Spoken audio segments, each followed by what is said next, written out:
Hello, my excellent listeners. There's been a terrible mistake. In the first half of my audio for this session was deleted, so I will be talking in a post-podcast manner, filling in the spaces where I think that I talked. Please excuse me if I make any mistakes or say things that sound weird. Holy cow, so freaking pod. Chapter Chapter 4. I'm Cherry Doom. I'm Charles! I'm Chad. Okay, Cherry Doom, you want to give us a summary? Christian and Anna do not kiss. He says, "I'm not the man for you," and they part ways. Anna cries in a parking deck from the rejection. Anna and Kate have a conversation. They study for and finish their final exams. When they come home, there's a mysterious package for Anna. There's a 3-volume edition of text of Tess of the Duberville. Hang on, that's redundant. Tess of the Dubervilles by Thomas Hardy, who you may know from The Dark Knight Rises, and is also hella expensive. Anna knows it's from Christian and decides to give it back when she has the chance. Kate and Anna go to a bar with Jose and some other pals. Anna drunk dials Christian. She staggers outside with Jose, realizing she is super drunk, and Jose tries to put the moves on her. Christian jumps out of fucking nowhere to save Anna, and she barfs in a flower bed. Jose retreats in shame. They go back into the bar to see that Christian's brother Elliot is flirting it up with Kate. Finally, Anna flails around on the dance floor with Christian and passes out in his arms as they leave the bar, and the last line of the chapter is Christian shouting, "Fuck!" as Anna passes out. There's a lot more... There's a lot more profanity. I mean, I use tons of profanity every day, but, you know, I hear they say that, you know, it's much more intense when you read it in text, and I think she uses it a little too much. That's certainly true. Like, I don't often be dropping fuck bombs. I mean, F bombs in my day-to-day life. I only do it here because I'm really mad and I don't like to read this book. So, yeah. But let's move on to Cherry Doom. Do you have a pet theory for us? And if so, what is it? That if Anna hadn't drunk dialed Christian, then the rest of this book wouldn't have happened. Though now that I have started thinking about other things, I'm starting to think maybe that's not the case, because it turns out that he had been staying at the hotel in town. I'm not sure if he was there this whole time just to wait for her to do something, or Wait, it says that he was staying there at the hotel. Are you serious? So. Oh my god. He said he was when he appeared out of nowhere and had gotten there so fast when she thought that he was back in Seattle. He was like, "I'm staying at the Heathman." Anyway, I think that if Christian hadn't been here, then Anna, Paul, and Jose would all be subs to Queen Kate, who would keep them as pets in her flat in Seattle. That would be a much better story. So wait then, my question to you, Cherry Doom, is do we really think that he was there for Anna? Are we saying that he was staying at the Heathman for Anna alone? I mean, it sounds like he was sort of my main whole problem with this chapter is that he warns her off. It's like, "I'm not the man for you. You steer clear of me." And then he sends her these $1 million books and is waiting at this hotel for any excuse to come snatch her away. Oh god. Okay, move on. Okay, Cherry Doom, so that's it for your theory? No, that's it. Christian gave Anna these Thomas Hardy books. Well, in this world, this Batman actor Batman world that I've cooked up in my earlier pet theories, Thomas Hardy is a aspiring author, and he wrote Tess of the D'Urbervilles and selling it for a very high price. So his buddy Christian Bale is helping him, and Anna Al Ghul is just being conceited. And I don't know why we have seemed to decide that her mother is Ra's al Ghul for some crazy reason. Could be Ray. Oh, it could be Ray Al Ghul. Woo! Yes, that's my theory, and I'm sticking with it. Yeah, I like that theory. I mean, it definitely makes it more interesting. Chad? Okay, so I have a couple different theories for this. So the first one is that maybe Anna is a time traveler or something, or is displaced in time, because she speaks in such an old-timey way, and she thinks that way too. Maybe she's actually from the 1950s or slash 40s, and that's I could part see of that. why. She's like, oh, maybe I'll get drunk. Yeah, And exactly. like, she's like, oh no, Kate's gonna have sex with a boy. It's just there's just all these things. Like, I guess like Kate would be a better example of someone that would be like really well spoken and educated if she was going to be a reporter. But so that's one. But then related to that, if she's not a time traveler, maybe it's like a Purple Rose of Cairo scenario where she stepped off like out of a 1950s movie and she's just a character walking around trying to like hook Christian Grey because she saw him in a theater and fell in love because she's so old timey. Like it's just so amazing how like some of this dialogue sounds like it came straight out of a screwball comedy. So another one is, and this is just from a particular line in the book, where she mentions that she like magicked a smile onto her face. Being that she is Anastasia, the last princess of Russia, known for her contentious relationship with the sorcerer Rasputin in that film, maybe she actually is a wizard. Sorry, wait, that doesn't work. If Anna is really a wizard, how come she never does any cool Yeah, wizard She's shit? but I gotta mean- keep a low profile. This could relate to the Purple Rose of Cairo theory. Like maybe she's magical and also a wizard. Because if she actually did step off the screen, that's pretty magical. Ah, yes, with a simple cast of the step off screen spell. Exactly. Or, you know, she got like one of those tickets from Last Action Hero. But I mean, like, if she's like magicking smiles onto people's faces, then maybe she's Walt Disney. It's hard to say. Before my audio file got trashed, I had a whole lot of things to say about all the bad grammar in this section, but I'll spare you. So, but I will just include the one thing, the one worst thing, and then I'm gonna let you guys hear what Chad and Cherry Doom have to say. I think that's fair. So the worst part. Okay, here we go. Here's the sentence. Prepare yourself. And to that night, I dream of gray eyes, leafy patterns, and milk, and I'm running through dark places with eerie strip lighting. And I don't know if I'm running towards something or away from it. It's just not clear. As most English speakers are aware, you want to put the and on the final comma, rather after the final comma. So that was why that was bad grammatically. But it is also just a very strange sentence. What's with the eerie strip lighting, for instance? It's just not clear. Because it's a dream. She really, Everything's confused. She really did the and thing a lot in this chapter. It was really obvious. Yeah, I know. That's it for me, Cherry Doom. I had very little for this. Let's see. She says, inside I'm doing cartwheels around my head. And like the immediate image was like I was picturing like this weird thing where like she was like her inner goddess or whatever that comes into play later like is stepping outside of her head to do like a little circle circumnavigating her head, not like what I realize now is like inside of her head. Well, when I was reading it, picture this. Anna's head is bent backwards 90 degrees on the floor. She's supported by the base of her neck, and the rest of her body is up in the air. Her body revolves around her stationary head, which is on the floor. It's a truly terrifying sight. I just kind of imagined that the tiny green man was there doing cartwheels. The other thing that's starting to really get on my nerves is when she says things like, she's all tiny camisole, tight jeans, and high heels. Like, it's starting to make me think of, like, when someone says, she was all, like, whatever, and I was all, nuh-uh. She's all tiny camisole, tight jeans, and high heels. And I know she's going to be doing this a lot, but I can't stand it. I see it in fan fiction a lot when someone's like trying to be really evocative, but I do not like it. And that's it for me. Okay, I have several.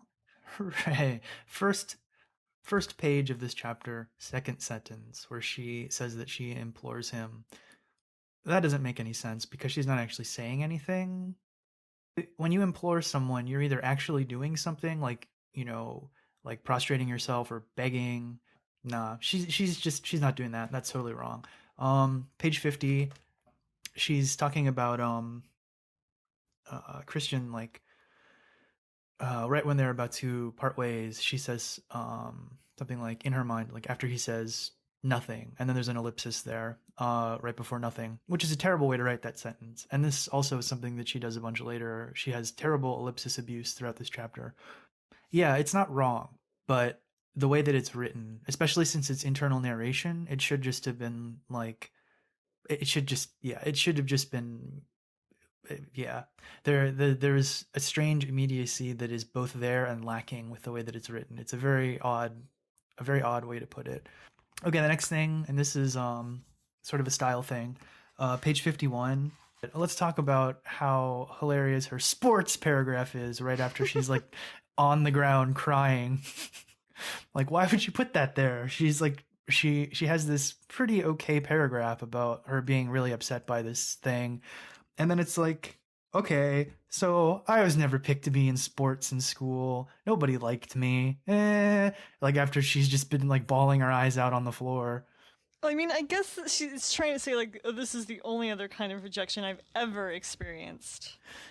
But It's still, just, it's so yeah. ham-handed. It's a terrible place to put that. And it's terrible juxtaposition. Well, you know, Chad, you can't really play sports when you have ham hands and you're all fingers and thumbs. Yeah, she's all fingers and thumbs. All hams and hands. I wanted to comment on this now because I have a feeling it's going to come up a lot, and I didn't really say anything before. She starts a lot of sentences, especially in the middle of paragraphs, like "so I have," and there's no comma before the "so," or she should just drop the "so." It's a very bad style. Yeah. And then also on that same page, there's actually a lot from this page. My subconscious is metaphorically screaming at me. Oh, this whole line was the worst. Yeah. Like describing. Let me read the paragraph. It's like, stop now. My subconscious is metaphorically screaming at me, arms folded, leaning on one leg and tapping her foot in frustration. Get in the car, go home, do your studying, forget about him now, and stop all this self-pitying, wallowing crap. So another, like, one really big thing just to point out there is that last sentence, which follows a bunch of italicized subconscious thoughts that are being expressed, isn't italicized, so it must be Anna. I was wondering about that. Yeah, it must be Anna, ragging on herself. So this is just an interesting thing because it makes sense that the line between Anna's like conscious and quote unquote subconscious thoughts, which she's vocalizing and can hear, the line there would be blurred, but that's not the way that it's been written throughout the rest of the book. So to just suddenly do that, it's a weird contrast, even though it makes more sense. The way that I choose to read these conversations with her subconscious is that, well, before in the last chapter, she was smacking her subconscious down, and now Anna's subconscious is yelling at her. So in a way, they're doing like this BDSM switch thing. And, yeah. Yeah. Yeah. Page 51, like right after she gets back and runs into Kate at home, where James writes that like she notices that Anna's been crying, and then Kate gets really angry about Christian and says something, and then the description after her dialogue is, she growls and her face geez, she's scary. Rather than describing her face, she just says, oh, she's got a scary face.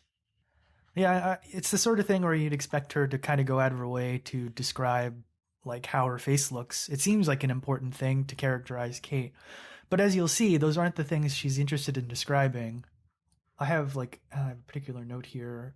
There's a line later which is also describing Kate after right when they get back from their exams and Anna finds the package with the books.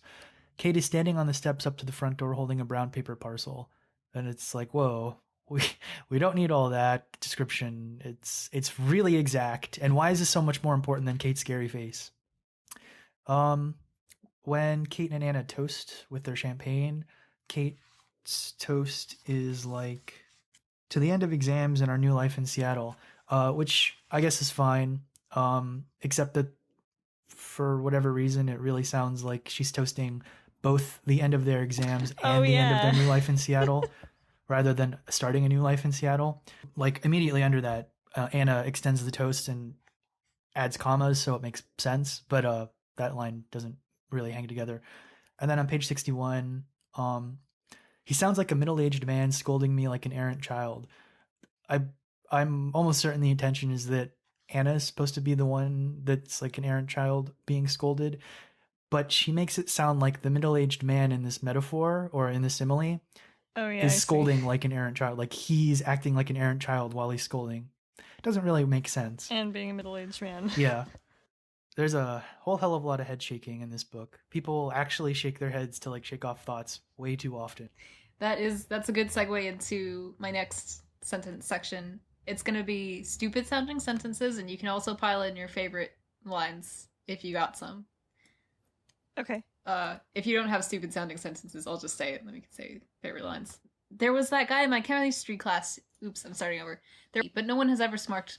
I'm starting over again. Smarked my interest. Chemistry. Smarking my interest. There was that guy in my chemistry class who liked me, but no one has ever sparked my interest. No one except Christian damn Grey. That is really American and stupid. The next one. Open it! Kate is excited as she heads into the kitchen for our, quote, exams are finished, hurrah, champagne, end quote. Look, first of all, that should be, exams are finished, hurrah, end quote, champagne. Second of all, couldn't you say celebratory? Merely celebratory? Couldn't you shut the fuck up? Couldn't you stop writing this book? Couldn't you just I take it back, we really should be talking about our American dialect issues here too, so go ahead, Charity.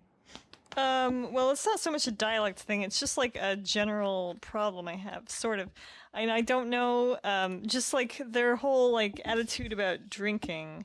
Like, they've had champagne twice in like a week. One for Jose's, photo gallery thing, and then now for the exams. Like, they sound like they do this all the time. Like, anytime something good happens, seems very strange to me. Like, people only do that like at New Year's weddings and like really, really special occasions. Or if, super rich, like I guess Kate is, maybe. But still, and Anna's like never been drunk, but she's like of drinking age and she does drink, but like she always does it responsibly and doesn't ever get drunk. I don't know, that seems very kind of British to me, because I think since the drinking age there is younger, like it's not so much a big taboo that like once you are legally allowed to do it, you like get super drunk. I disagree. When I went to England, they loved getting super drunk. Yeah, I was gonna say the same thing. Not much of that, like, just a little, like, that's kind of like a European way of drinking. Okay. But England, they're just, not to be mean or anything, but it is a bit like that. Yep, all the young people there. I don't know, okay. I guess in that case, it's just Anna being super innocent and not wanting to drink. She's a little turd lord. Everybody else is normal. Hey man, I don't drink either. Well, I don't either. I don't think I've drank for 6 months. Yeah, it's been a while. Yeah, I don't really drink either. Anyway, not don't important. Start. They're super focused on their studies. I mean, I don't know, maybe this is just a really good school they go to where everybody focuses on their studies and doesn't party. That's all I have for Okay, American. Chad, do you have some like funny, stupid sounding things? I do have a couple like American things. One is something that Anna says to herself right at the beginning when Christian Grey is still holding her, which is "Kiss me, damn it," which is what really led me to think she's like from the 1950s movie. Yeah, that's actually pretty apt. And it sounds like the sort of thing somebody trying to be very American might think if they've really only watched like a few select American films, which seems unlikely, but... And then Christian says, "I shudder to think what could have happened to you," which is a perfectly fine line, but phrasing it that way, "I shudder to think," seems pretty British to me. Yes, I shudder to think. And then the Green Man comes back. Anna, while she's very verklempt, she says, "Perhaps I just need a good cry," which is a thing that I think some people in the US say, but I think it's a lot more common in the UK. Like, I just need a good X. The next thing is that she uses "shall" a bunch in this chapter. Anna says it. Yeah, "We shall be celebrating this evening with Mr. Darcy and the others." Oh, and then she was furiously worrying Christian's handkerchief, which is not common American English parlance. Then finally, "He looks yummy," which sounds British. I don't think anybody says that. Only horribly infantilized, like naive child baby women do in books like this. Or I could also sort of see like an older woman saying it about a younger man. That's all for me.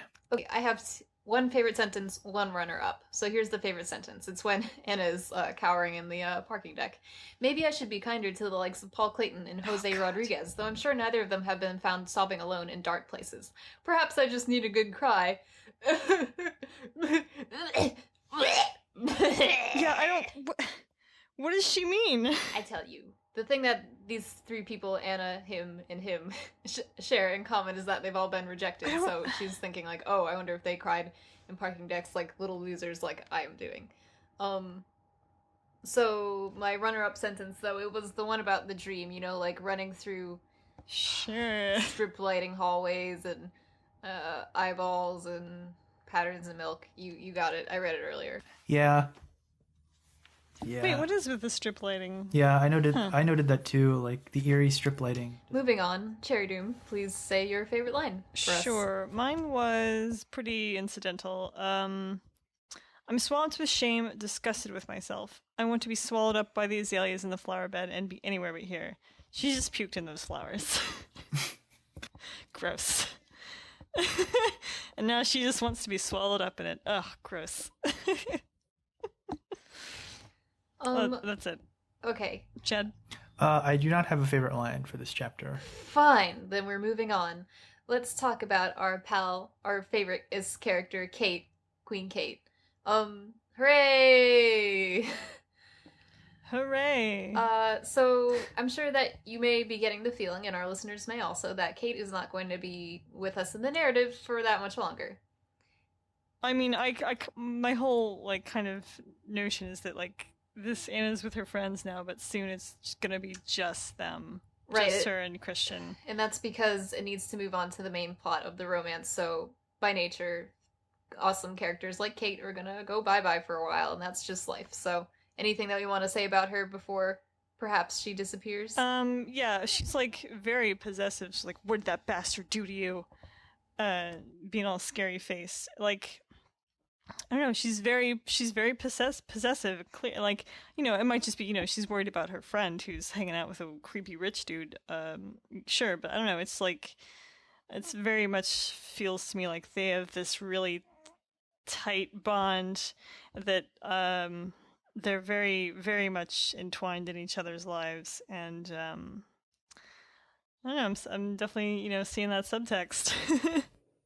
Speaking of friendships, speaking of being worried, taking care of each other, could you read us that very special section at the end, please? Yeah. Alright. Oh no, Kate is making her moves. She's dancing her ass off, and she only ever does that if she likes someone. Really likes someone. I mean, it means there will be 3 of us for breakfast tomorrow morning. Kate! Christian leans over and shouts in Elliot's ear. I cannot hear what he says. Elliot is tall and with wide shoulders, blah blah blah. Elliot grins and pulls Kate into his arms, where she's more than happy to be. Kate! Even in my inebriated state, I am shocked. She only just met him. She nods at whatever Elliot says and grins at me and waves. Kristen sells us off the dance floor in double time. But I never got to talk to her. Is she okay? I can see where things are heading for her and him. I need to do the safe sex lecture.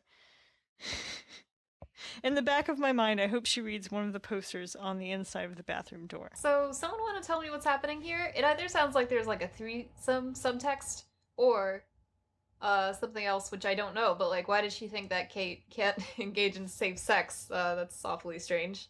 I think because of how badly James writes the internal narration, really this is supposed to come off as Anna having like a drunken musing, but it doesn't read that way because her thoughts are so concise. Yeah.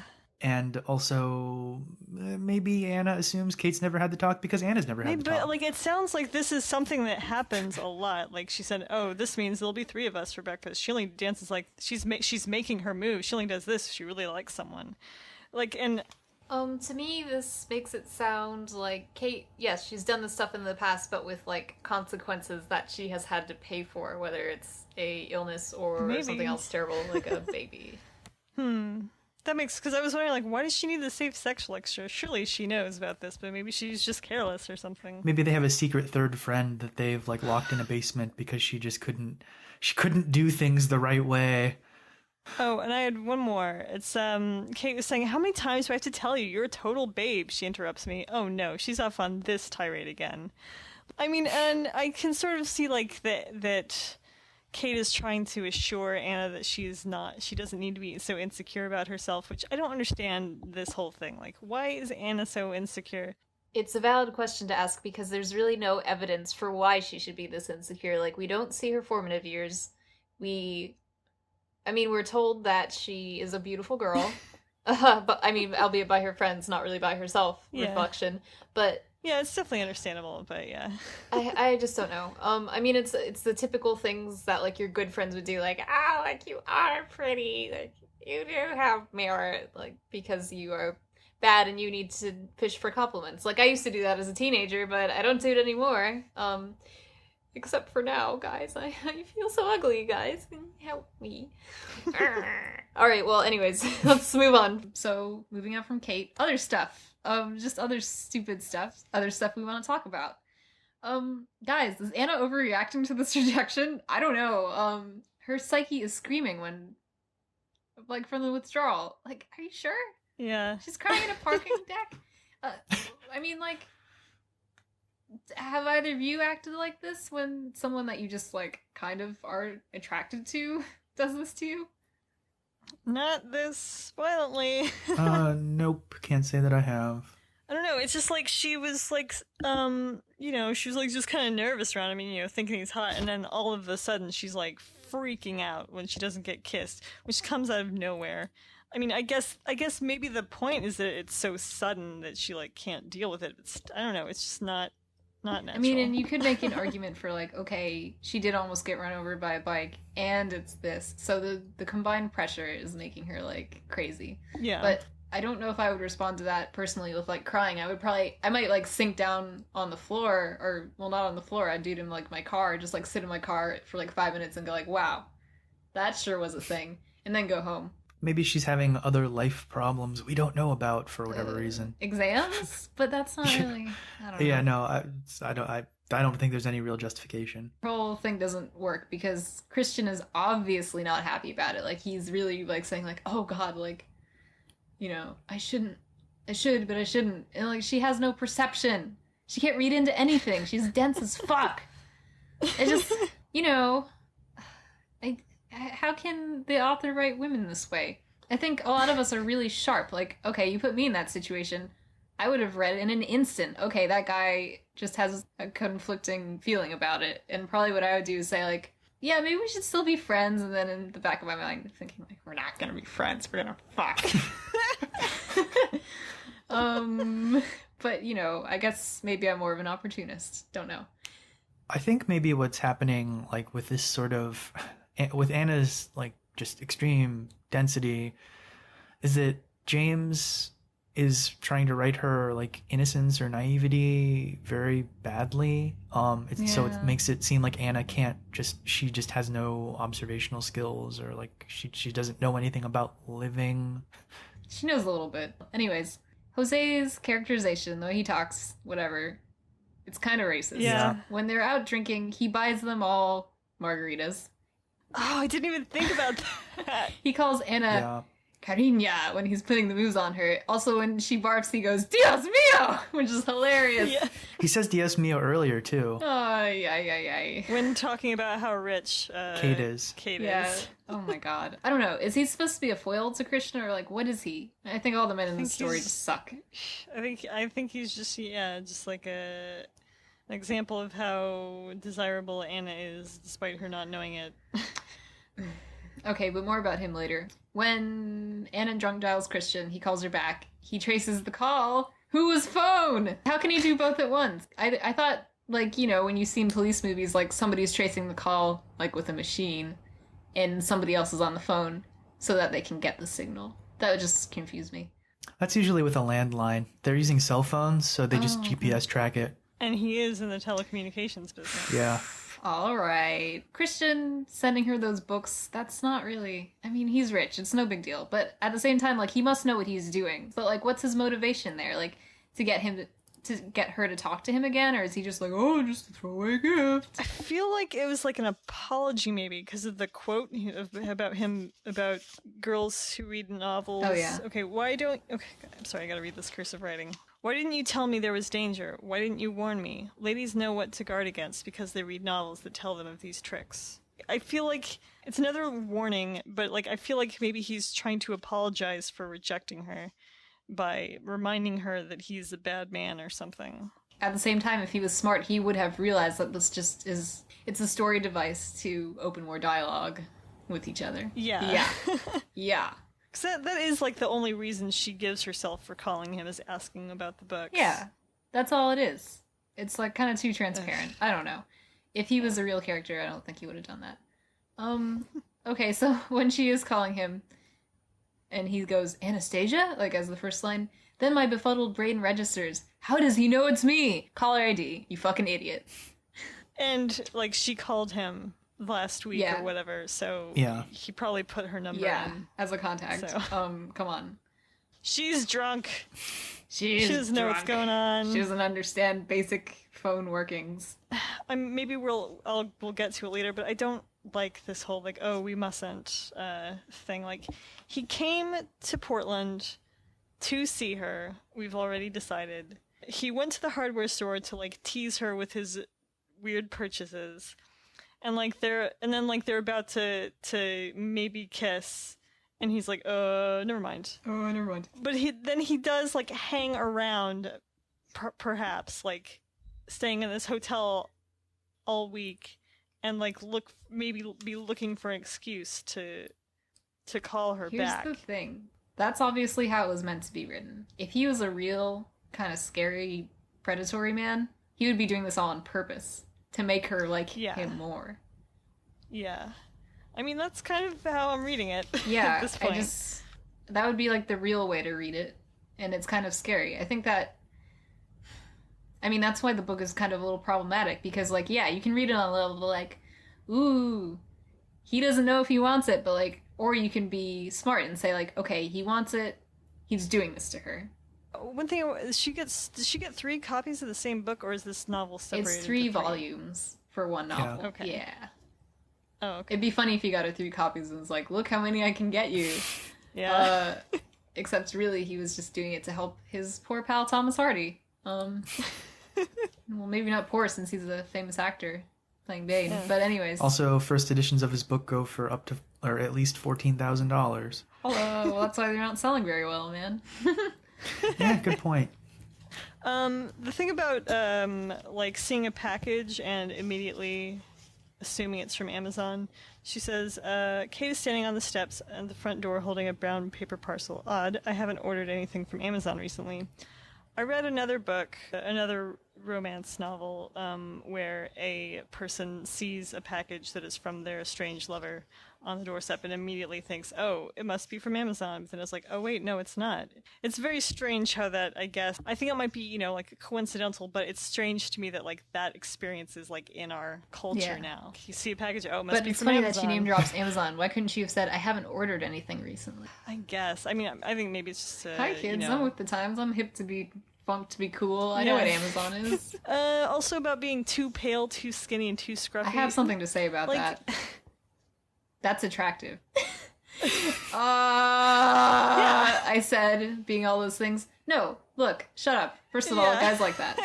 I've never had somebody say to me, well, you're too pale, skinny, and scruffy. I think I want to go with some other girl. No. I mean... Well, I mean, you probably haven't met, like, social monsters then. I only want a curvy brunette. I just mean, like, who would say that out loud to another person? Yeah. Like, what kind of an asshole would voice that? No, but at the same time, like, anybody will sort of telegraph, like, what they like, saying, like, oh, look at that girl, like, she's cute, and then, like, she looks like the opposite of you, and you're like, okay, well, that's your type, and now I understand. Wow, that's really fucked up. It's not! Or, like, here's a great example. Let's say I'm hanging out with a guy, doesn't matter who, and Captain America walks by, and I go, wow, Captain America's the best guy. I want to marry him. I want to fuck him. I want everything! That person is probably going to think that I'm not into them, especially if they don't look like him. I can see that, yeah. Yeah. Yeah. I don't know. I guess I'm just not like a very good human being. I think it depends a lot on context, but just like, anyway, my point was to say that, like, you know, scruffy, pale, and thin, that's like the farthest thing from being unique. That's like most models. Yeah. It's unclear also how she's scruffy. Probably her hair. Yeah, probably got frizzy hair Or something. if she... Or just like, not frizzy as in like when it's Scruffy humid, too, like if out. you're thin, if you're kind of small, and you have trouble buying clothes. Oh, like wayfish, like, Yeah. like scrappy. Like, or taking from my own experience, like if you can't, like nothing is my size. I go to a department store, nothing fits. The zero is, I'm swimming in it. So when you're forced to kind of like, you know, pin up your own dresses and like wear frumpy sweaters, you kind of look like a little baby 10-year-old going to school wearing adult clothes. And that's kind of what I think of when I think of scrappy, or scruffy, sorry. Oh, my subconscious is figuratively tutting and glaring at me over her half-moon specs. Where does she? So she's got half-moon spectacles now. Where did her subconscious get these? Her subconscious is Dumbledore. Yes, that is what I thought. I was like, is she's Dumbledore now? It makes sense. Like, It makes so much sense. She really is a wizard. oh, what if it's Dumbledore projecting an image of Anna into her brain, but sometimes the illusion drops a little bit, and pieces of him get melded into the image. Holy shit, I'm so happy right now. It made the book so much better. So she's a real wizard. Why isn't she at wizarding school? She's a squib. Yeah. Yeah. Also, there might not be any American wizard school from Yeah. I mean, it's probably just that, you know, since we are not socialists, we don't have state-funded wizard schools. Yeah, exactly. Okay, like Christian is like in a hurry to get out of the bar, and then like he takes her into the dance floor and to find Kate ostensibly, but then he's like, oh no, he's leading me to the dance floor. I don't dance, and then they're suddenly dancing, and I don't understand why, and what kind, like, I don't know. I guess he just wants to like show off his sweet moves. I'm done, Chad. Yeah, I got a couple things, I guess. First of all, when Anna walks in after she's been crying, Kate makes note of that. She's like, oh, you've been crying. And, I guess internally, because Anna's kind of in a bad mood, she's, like, really snippy about Kate pointing that out. It seems like she's kind of patronizing her in her mind, where she's like, oh, Kate really knows how to state the obvious. That seems really, like, a mean thing to think about your friend who's like, oh, you've been crying, are you okay? Kate, because Kate doesn't have a hard life like she does. It's true. I guess. Anna makes a reference to Icarus and goes out of her way to explain the whole thing. Oh, that one is fucking hilarious. Yeah. The main thing that stuck out to me is, like, I know a lot of people might not get the Icarus reference that are reading Twilight fan fiction, but, like, did she really need to explain the whole thing? Especially since this was originally, like, published online, they could just look it up. This was mentioned in passing by, I think, you, Charles. But in the dream, one of the things she says about the line about what she's dreaming is, like, gray eyes and leafy patterns floating in milk. That's gross. I don't want gray eyes floating in my milk. When they're taking the exams, she says she glances across the hall at Kate, which is kind of weird. I don't know how the classrooms are set up at WSU. I think it means like a lecture hall. Yeah, the study hall. Oh, that makes sense. But it's still weird. Yeah, probably should have written it better.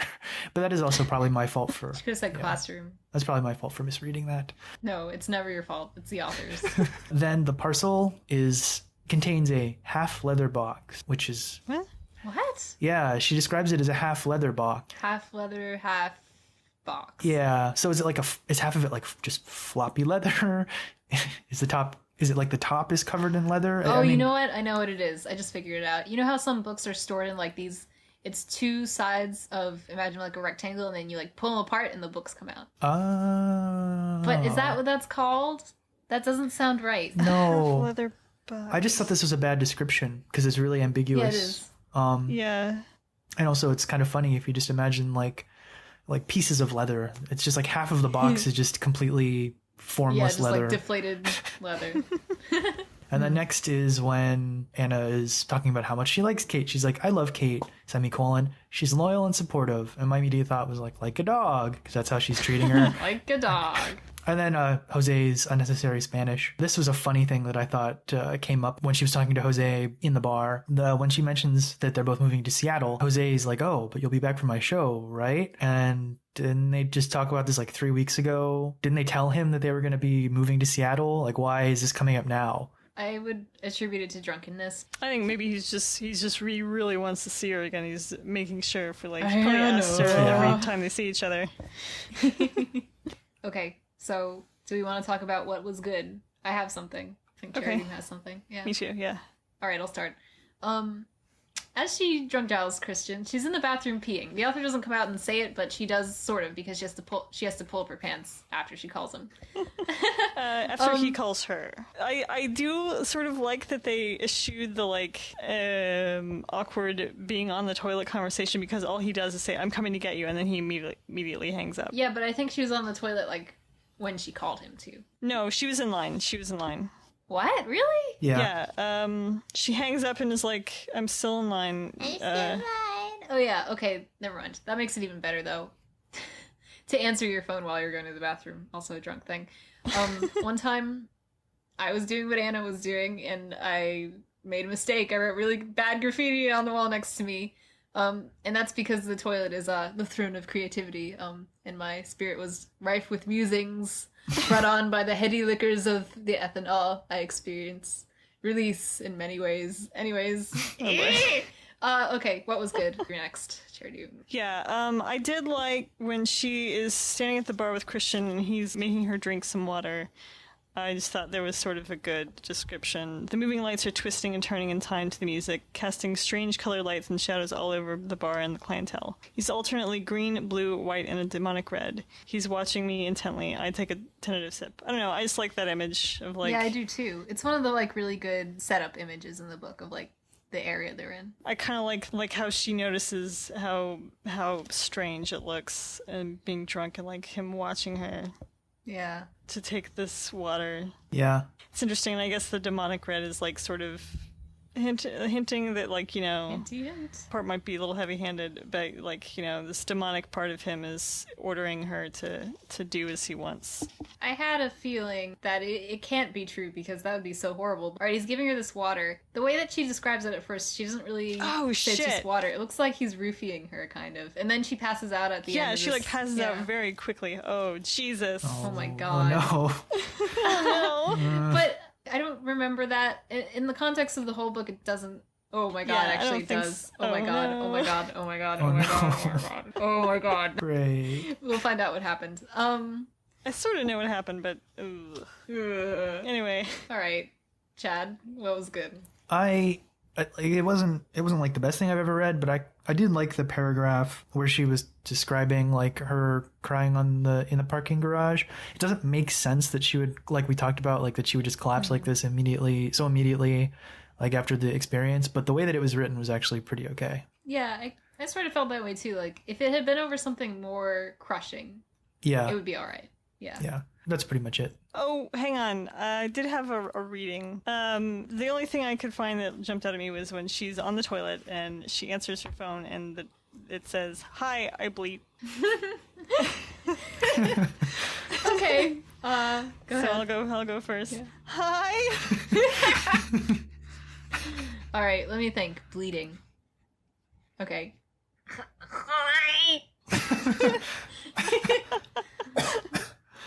I don't know if I'm gonna be able to pull this off. I just don't know if I can get a bleed out. Just try your best. None of us are human sheep anyway. Hi. Yeah, that was good. Okay. Okay, so now we're on to safe words. My safe word has to do with non-consent problems with the drinking. Here we go. No, Jose, stop. Wait. No, Jose. No, Jose, stop. No! I push him, but he's a wall of hard muscle, and I cannot shift him. His hand has slipped into my hair, and he's holding my head in place.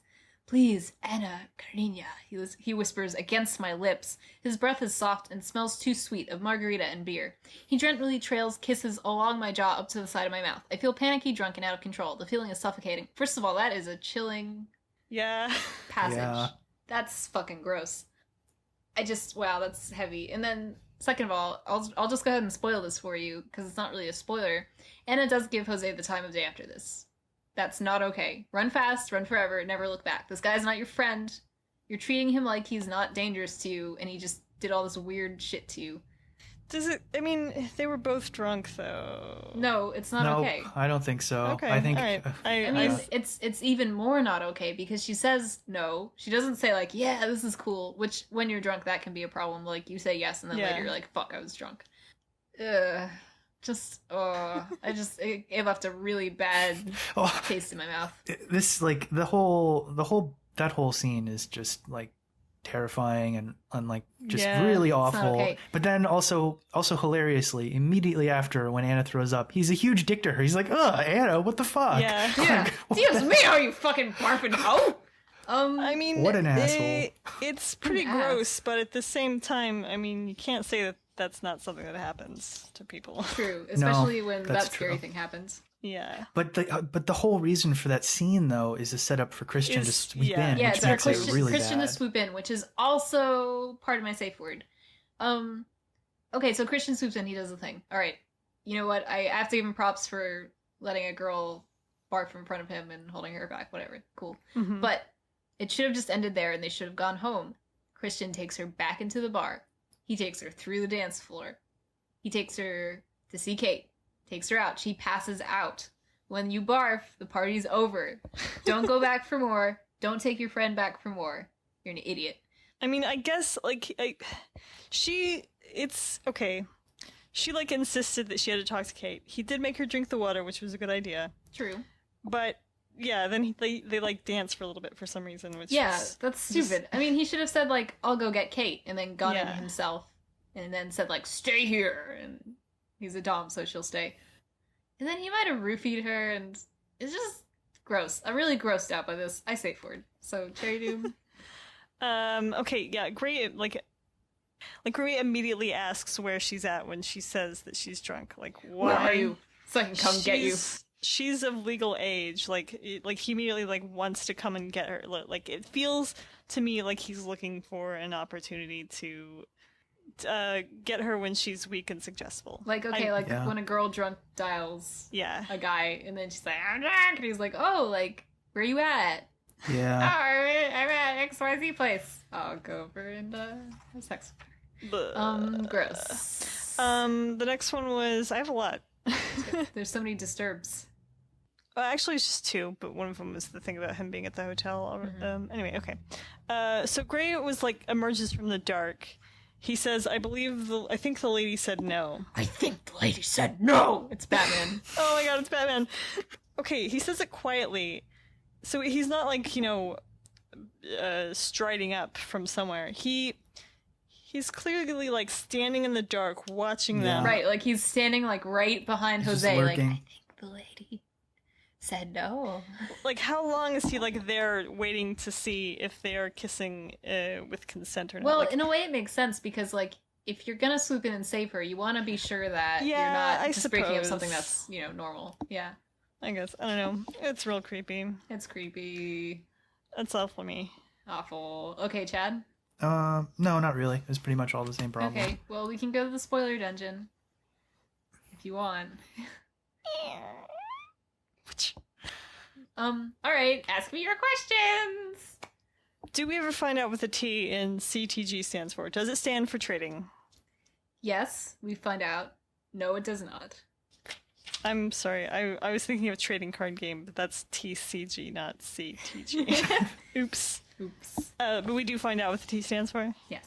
Okay, does she keep having the ridiculous dreams? Yes. Okay. Like throughout the series or throughout the book? At least throughout the book. I don't remember about the series, but dreams definitely factor in. I had a dream about 50 Shades of Grey last night. Excellent! Oh God. Like it was at Anna's graduation, and like since Grey is like officiating or whatever. Yeah. They were like going down a line of a bunch of people signing degrees and stuff, and like he was like signing her degree and like giving her the eye or something. And also Kate and Anna were known colloquially as the Sniper Sisters because both of their parents were in the military. Cool. If only that was canon. I know. Oh. That's all for me. Okay, Chad, spoiler questions? Does Tess of the D'Urbervilles keep coming out kept coming up throughout the rest of the book. Getting Yeah. tired of it. Yeah, it does. Have either of you read it? I've read some of it. I have No. not finished the whole thing. I have not read it. All right, cool. All right. Do we feel like we're done? I think so. Okay, Seems that can we all way. say bye? All right, All bye. right, Bye. Thanks for listening. See you next Tuesday. See you next Tuesday.